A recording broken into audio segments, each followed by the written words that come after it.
एक बार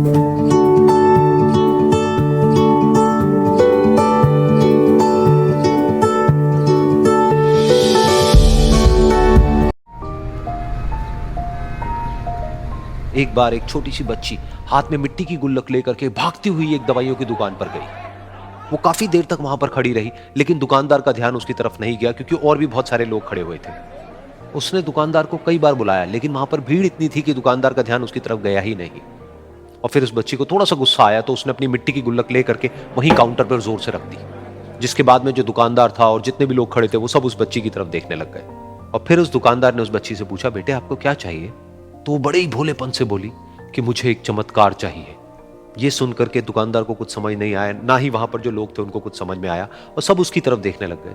फिर दुकानदार ने बोला, बेटे चमत्कार तो यहां पर नहीं मिलता है। तो बच्ची को लगा कि वो उससे झूठ बोल रहा है, तो बच्ची ने कहा कि मेरी गुल्लक में बहुत पैसे हैं, आप बताओ आपको कितने पैसे चाहिए, लेकिन मैं आज यहां से चमत्कार लेकर के ही जाऊंगी। तो वहीं काउंटर पे एक और आदमी खड़ा था, उसने उस बच्ची से पूछा कि बेटे क्यों चाहिए तुमको चमत्कार? तब उस बच्ची ने अपनी कहानी बताई कि अभी कुछ दिन पहले मेरे भाई के सर में बहुत तेज दर्द हुआ, तो मेरे पापा मम्मी उसको हॉस्पिटल ले गए। उसके बाद कई दिन तक मेरा भाई घर नहीं आया। तो मैंने कई बार अपने पापा से पूछा, लेकिन उन्होंने मुझे कुछ नहीं बताया। उन्होंने बार बार यही कहा कि वो आ जाएगा, वो कल आ जाएगा, वो कल आ जाएगा, लेकिन वो आ ही नहीं रहा था। तो मैंने देखा कि मम्मी रो रही है, और पापा मम्मी को कह रहे थे कि उसकी दवाइयों के लिए और उसके इलाज के लिए जितने पैसे चाहिए उतने मेरे पास में नहीं है, अब उसको कोई चमत्कार ही बचा सकता है।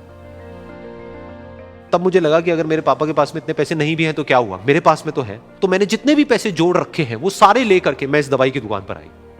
फिर उस आदमी ने उस बच्ची से पूछा, कितने पैसे हैं तुम्हारे पास में? ये सुनते ही उस बच्ची ने अपनी गुल्लक उठाई, जमीन पर फेंकी और तोड़ दी, और पैसे गिनने लग गई। बाकी सब लोग खड़े होकर के उसको देख रहे थे। थोड़ी देर बाद उसने सारे पैसे अपने हाथ में इकट्ठे किए और बोली, मेरे पास में पूरे 19 रुपए हैं। वो जो आदमी वहां पर खड़ा था वो थोड़ा सा मुस्कुराया और बोला कि अरे तुम्हारे पास में तो पूरे पैसे हैं, इतने का ही तो आता है चमत्कार। ये सुनकर के वो बच्ची बहुत खुश हो गई और बोली कि चलो मैं आपको अपने पापा से मिलवाती हूं।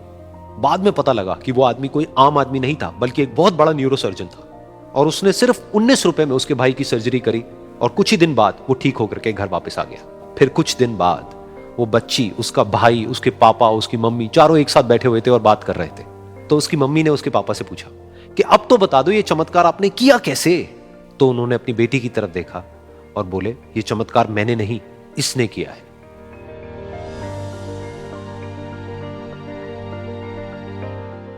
तो यहां पर एक बहुत बड़ी बात है जो हम उस छोटी सी बच्ची से सीख सकते हैं कि जिंदगी में कभी कभी ऐसा होता है कि हमको कोई रास्ता नजर नहीं आ रहा होता है और हम लोग हिम्मत हार जाते हैं। तब हमारे अंदर एक बच्चा होता है जो कोशिश करने से कभी भी पीछे नहीं हटता है।